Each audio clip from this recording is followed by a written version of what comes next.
નમસ્કાર મિત્રો, world in box પર આપ સૌનું હાર્દિક સ્વાગત છે. કરંટ અફેર્સ લેક્ચર નંબર 206 પર આજે પહોંચ્યા છીએ અને આજ ખાસ મહત્વના કેટલાક અગત્યના ટોપિક ઉપર આપણે વાત કરવાની છે.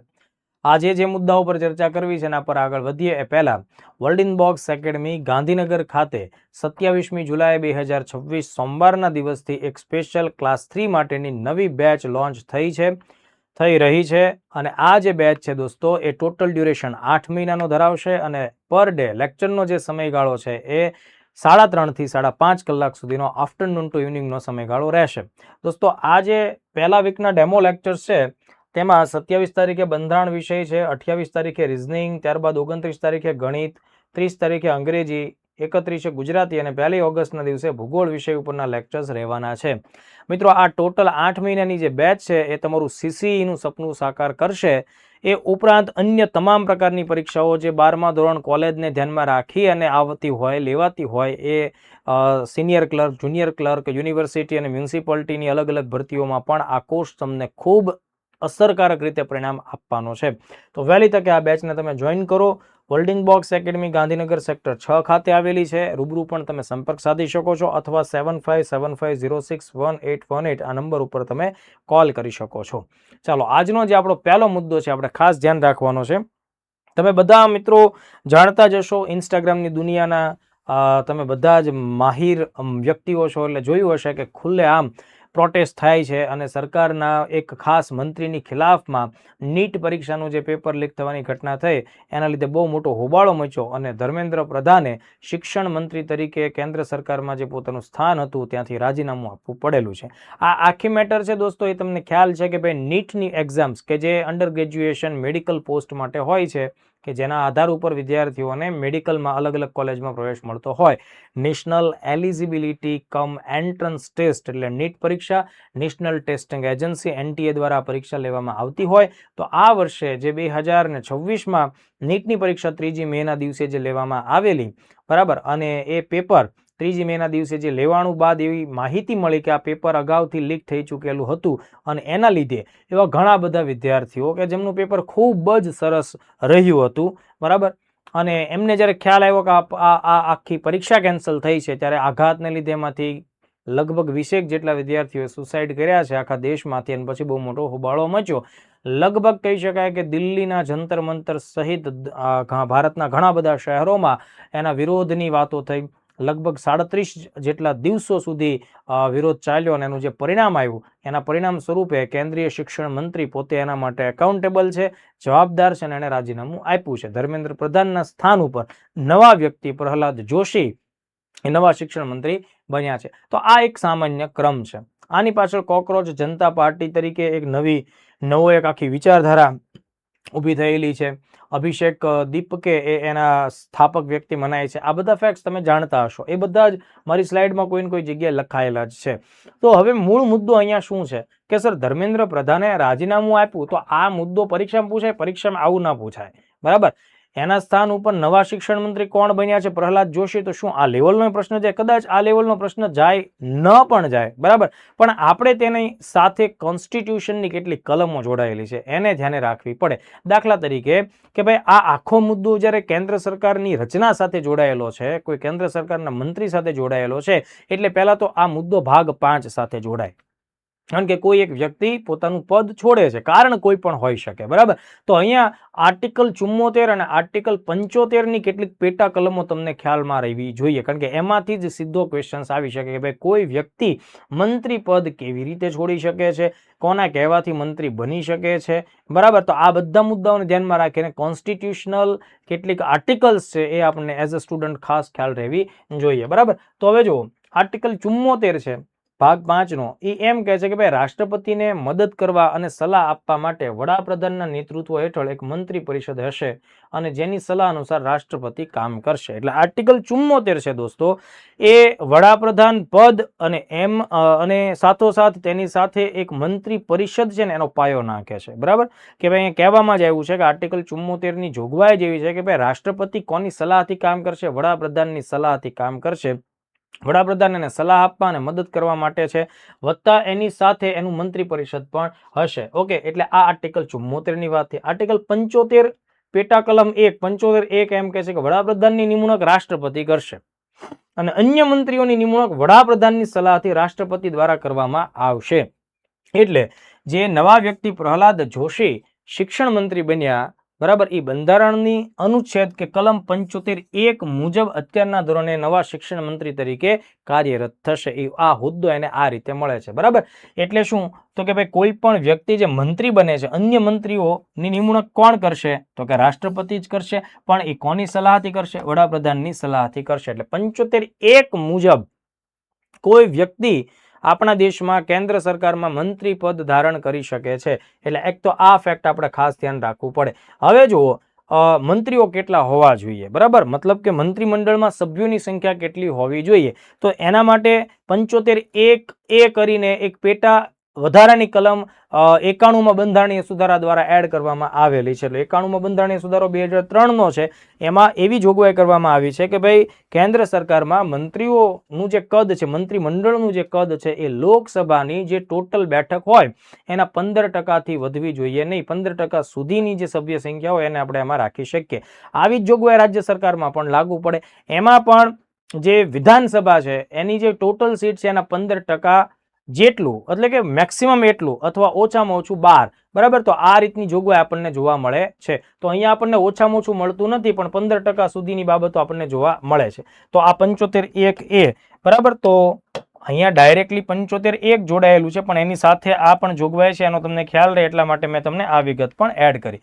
હવે જો અનુચ્છેદ 75(2) શું કહે છે કે મંત્રીઓ રાષ્ટ્રપતિની મરજી હોય ત્યાં સુધી એ પોતાના હોદ્દા ઉપર રહેશે. રાષ્ટ્રપતિની મરજીનો મતલબ દોસ્તો સ્પષ્ટ થાય છે કે વડાપ્રધાન એને સલાહ આપશે કે આ વ્યક્તિને આ પદ ઉપરથી આપણે હટાવવાના છે ને એનું રાજીનામું સ્વીકારવાનું છે. એટલે અહીંયા જે ધર્મેન્દ્ર પ્રધાન પોતાનું રાજીનામું આપે છે અને રાજીનામું સ્વીકારવામાં આવે છે રાષ્ટ્રપતિ દ્વારા, એટલે એનો મતલબ થાય કે રાષ્ટ્રપતિ હવે એવું ઈચ્છે છે કે આ વ્યક્તિ આ પ્રધાનમંડળમાં આ પદ છે એનો ત્યાગ કરે. બરાબર, એટલે ધર્મેન્દ્ર પ્રધાનનું જે રાજીનામું દેવામાં આવ્યું એનો જે સ્વીકાર થાય છે, બરાબર, એ આ અનુચ્છેદ અંતર્ગત થાય છે, 75(2) અંતર્ગત. એટલે મંત્રી બનવાનું હોય 75(1) મુજબ મંત્રી પદ તમે છોડો છો, રાજીનામું સ્વીકારવામાં આવે છે, એટલે કે રાષ્ટ્રપતિ એમાં સહમત થાય છે, 75(2) થાય.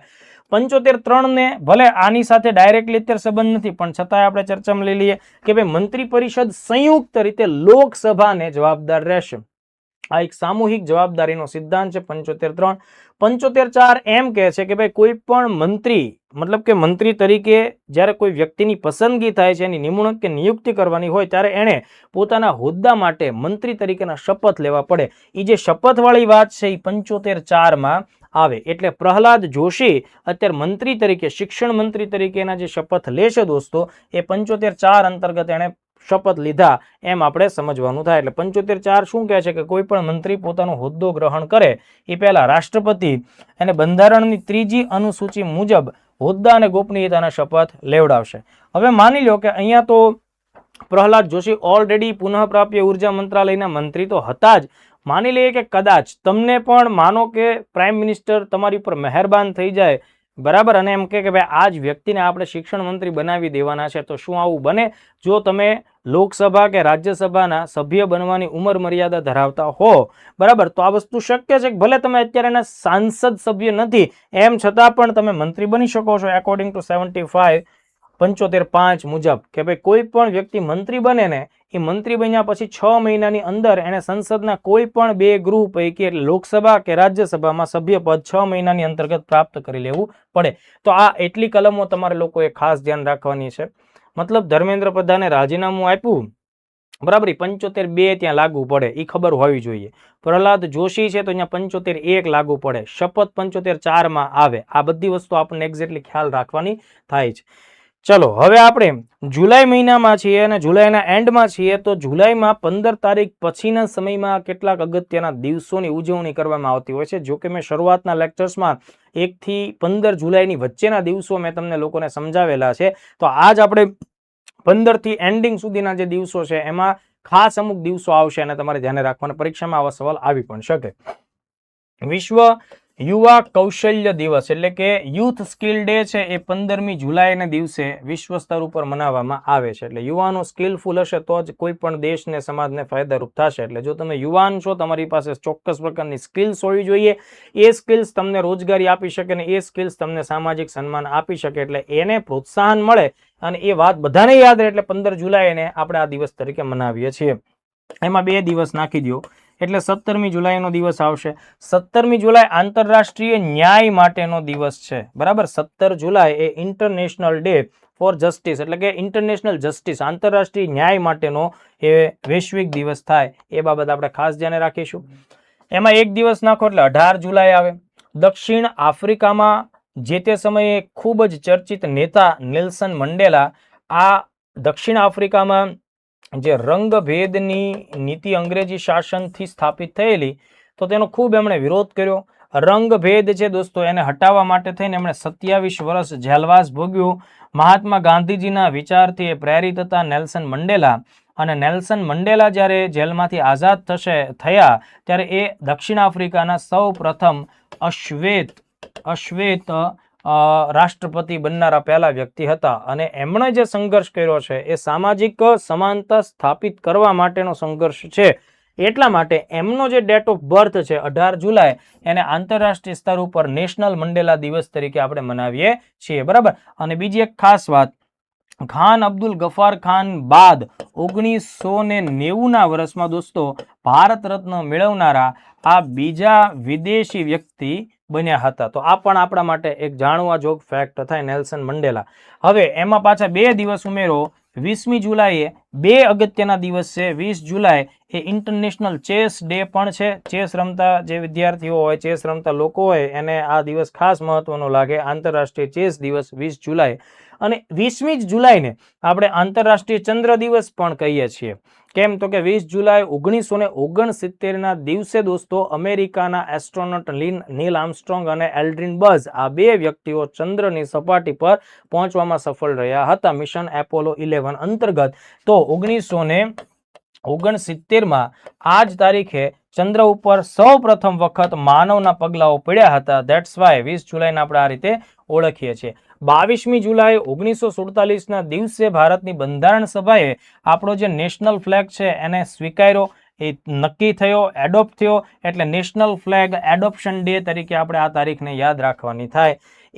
એમાં એક દિવસ ઉમેરો એટલે એની પછીનો દિવસ આવે 23 જુલાઈ એ રાષ્ટ્રીય પ્રસારણ દિવસ એટલે કે બ્રોડકાસ્ટિંગ ડે 23મી તારીખ થાય. તો આટલા ફેક્ટ આપણે ખાસ ધ્યાન રાખીશું. મતલબ યાદ એવી રીતે રાખવાનું કે ઝંડાનો સ્વીકાર 22 તારીખે થયો. હવે એનું માહિતી તો આખા દેશમાં ફેલાવવી પડે ને, એટલે 23 તારીખને તમે બ્રોડકાસ્ટિંગ ડે કહી દો એટલે તરત તમને ઇઝીલી યાદ રહે કે અચ્છા આના બીજા દિવસે આપણે આ કામગીરી કરવાની છે. ઇન્કમ ટેક્સ ડે એના એક દિવસ પછી 24મી તારીખે છે. એના 2 દિવસ પછી 26મી જુલાઈ, બરાબર, એ કારગિલ વિજય દિવસ છે દોસ્તો.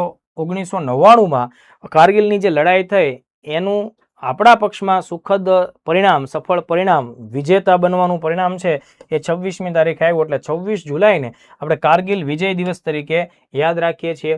વિશ્વ હેપેટાઇટિસ ડે છે એ 28મી જુલાઈએ અને એ જ 28મી જુલાઈએ વિશ્વ પ્રકૃતિ સંરક્ષણ દિવસ પણ આપણે મનાવીએ છીએ. વિશ્વ હેપેટાઇટિસ ડે આ લીવરના સ્વસ્થતા સાથે જોડાયેલો દિવસ છે દોસ્તો. બરાબર, યકૃતની સાથે સંકળાયેલો છે. હેપેટાઇટિસ એટલે લીવર સાથે સંકળાયેલી બાબતો. હેપેટાઇટિસ એટલે જનરલી લીવર ઉપર સોજો આવવો અને આગળ જતા લીવર ખરાબ થાય, લીવર કામ કરતું બંધ થાય.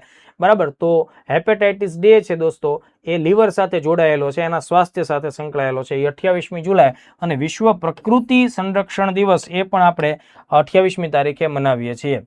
29મી જુલાઈએ આંતરરાષ્ટ્રીય વાઘ દિવસ આપણે મનાવીએ છીએ. ઓલરેડી મેં આ આખા ટોપિકને ધ્યાને રાખીને ખૂબ ડિટેલવાળી બાબતો ભેગી કરી સ્પેશિયલ એક આખો દિવસ, એક આખો લેક્ચર આંતરરાષ્ટ્રીય વાઘ દિવસને ધ્યાનમાં રાખીને મનાવેલો છે.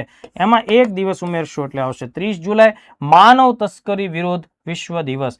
જો હ્યુમન ટ્રાફિકિંગ, બરાબર, એ બહુ મોટી સમસ્યા છે. મતલબ માણસોની લેતી દેતી થાય, માણસોનો વેચાણ થાય, વેપાર થાય, તસ્કરી થાય કે ભાઈ જે નબળા વર્ગના લોકો હોય, બાળકો હોય, માસૂમ લોકો હોય એમને એક દેશમાંથી સ્લેવ બનાવી બીજા દેશમાં વેચી નાખવામાં આવે.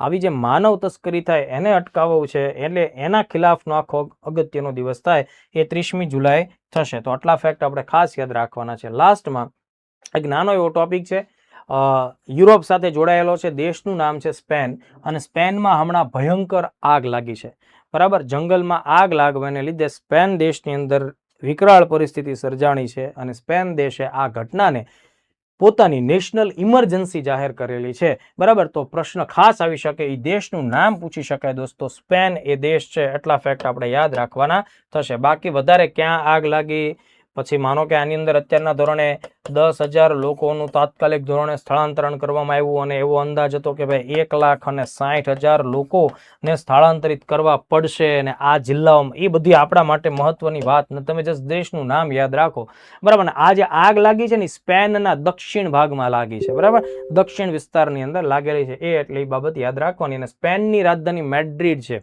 એક ફેક્ટ આપણે યાદ રાખીશું, મેડ્રિડ. હવે કેટલાક આપણે MCQ જોઈ લઈએ, જે આપણે ભણ્યા છીએ એને ધ્યાનમાં રાખીને.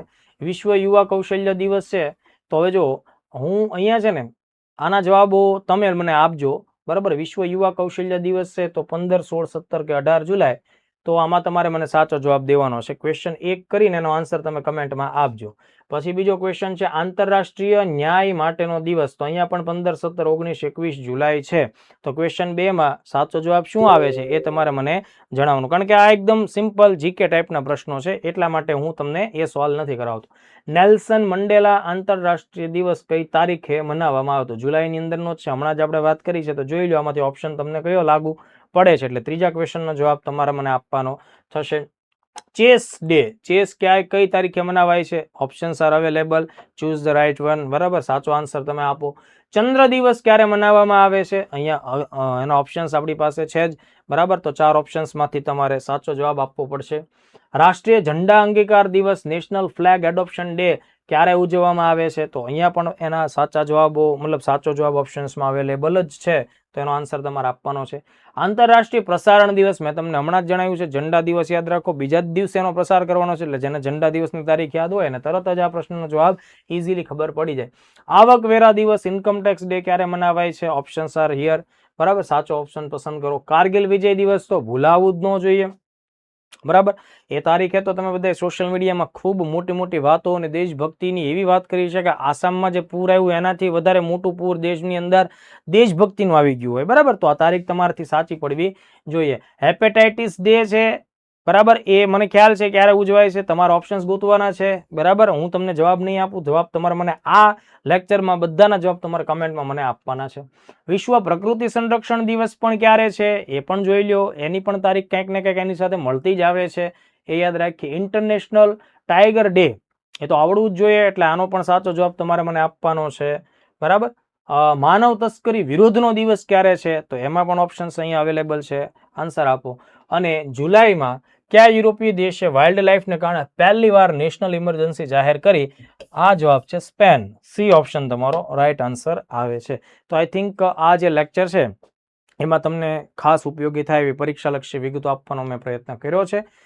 કેટલાક અગત્યના દિવસો વત્તા બંધારણીય મુદ્દા, જે મંત્રીના પદ, રાજીનામા વગેરે સાથે સંકળાયેલી વાત છે, એ બધી મેં તમને આમાં જણાવી છે, બરાબર. અને યુરોપની અંદર સ્પેનમાં આગ લાગી છે, આ મુદ્દો પણ આપણે ચર્ચામાં લીધો. હવે આપણે નેક્સ્ટ લેક્ચરમાં જ્યારે મળીએ છીએ ત્યારે ખૂબ સારા મુદ્દાઓ પર વાત કરવાની છે, બરાબર. એમાં જે સારનાથ અને તાજેતરમાં વર્લ્ડ હેરિટેજ સાઇટનો દરજ્જો મળ્યો એની પણ વાત કરીશું. આવા ઘણા બધા અગત્યના મુદ્દાઓ છે, તો આપણે વિગતે એની વાત કરીએ. જય હિન્દ, જય ભારત.